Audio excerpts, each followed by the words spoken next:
పుస్తకం పేరు తెన్నేటి సూరి రచనలు రెండవ సంపుటం. రచయిత తెన్నేటి సూరి. రచయిత కథ. సూరీ అంటూ పిలుపు. బులిబులి అడుగులేస్తున్న పసివాడు పడుతూ లేస్తూ ఇంటి గడప దాటుతున్నాడు. సూరీ అంటూ మరలా పిలిచింది తల్లి వెంకటలక్ష్మమ్మ. ఆ అంటూ మాటలు రాని చిలుక పలికినట్లుంది ఆ పలుకు. సూరి గడప దాటి బయటకు వెళ్లే ప్రయత్నం. బయట ఏదో భజన బృందం గానం చేస్తూ ఆ వీధివైపు వస్తున్నది. బృందంలో తన తండ్రి ఉంటాడని ఆ బాలుని అభిప్రాయం. సైగలు చేస్తున్నాడు. తల్లి తన బిడ్డ అవగాహనకు మురిసిపోయి ముద్దాడింది ఎత్తుకుంటూ. ప్రక్కనే దేవాలయంలో శ్రీరామనవమి సందర్భంగా భజన కార్యక్రమం ఉంది.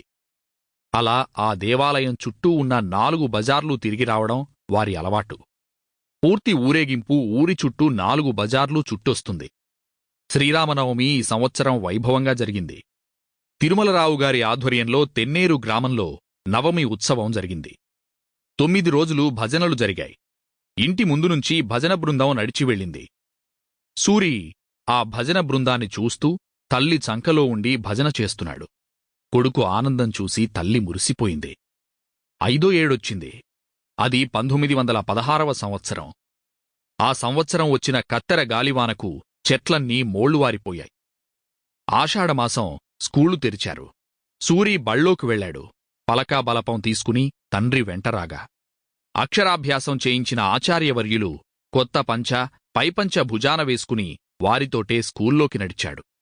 పంతులుగారు పిల్లలకు పరిచయం చేశారు. ఈ అబ్బాయి ఈరోజునుంచి మన స్కూల్లోకొచ్చాడు.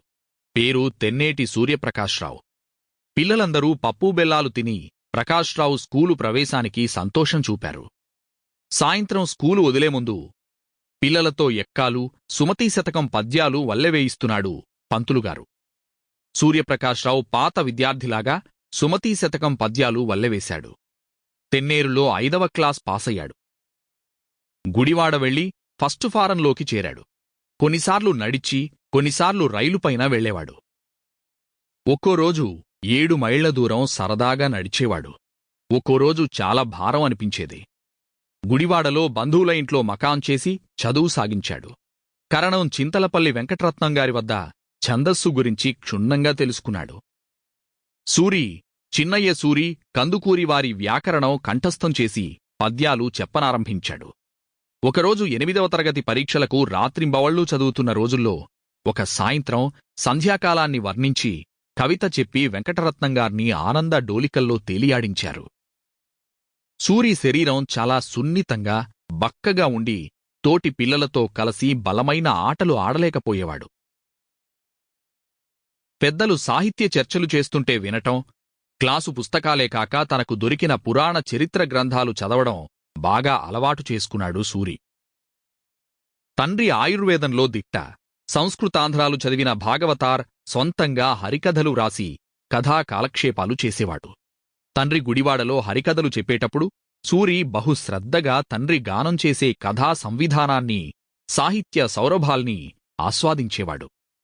School final పరీక్షలొచ్చాయి. సూరికి తరచూ జ్వరం వస్తూ ఉండేది. సూరి ఆరోగ్యం గురించి నాయనమ్మ సీతమ్మ చాలా బాధపడేది. స్కూల్ ఫైనల్ పరీక్షలు వ్రాసి పాసయ్యాడు. మకాం మార్చాలని, డిగ్రీ చదవాలని సూరిలో పట్టుదల.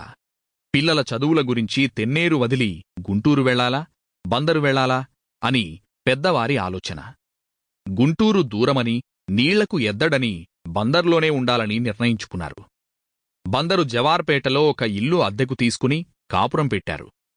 సూరి అన్నయ్య, సూరి నోబుల్ కాలేజీలో చేరారు. తమ్ములు హైస్కూల్లో, అప్పర్ ప్రైమరీ స్కూల్లో చేరారు. తిరుమలరావుగారు వైద్యం ప్రారంభించారు. హరికథలు చెబుతూ ఉండేవారు. మంచి గౌరవ మర్యాదలు లభిస్తుండేవి. ఆర్థికం అస్తుబిస్తుగా ఉండేది. సూరి బిఏ పూర్తి చేశాడు. ఈలోగా తిరుమలరావుగారు కొన్ని అద్దె ఇళ్లు మార్చారు. ఇల్లాలికి అద్దె ఇళ్లల్లో ఇబ్బందులు భరించరానివిగా అనిపించాయి. మెడలోని బంగారు నగలు తెగనమ్మి భర్త చేతిలో పోసి ఒక ఇల్లు కొనిపించింది. ఈ కాలంలో సూరి హరినాగభూషణంగారి వద్ద వయోలిన్ నేర్చుకున్నాడు. Sample complete. Ready to continue?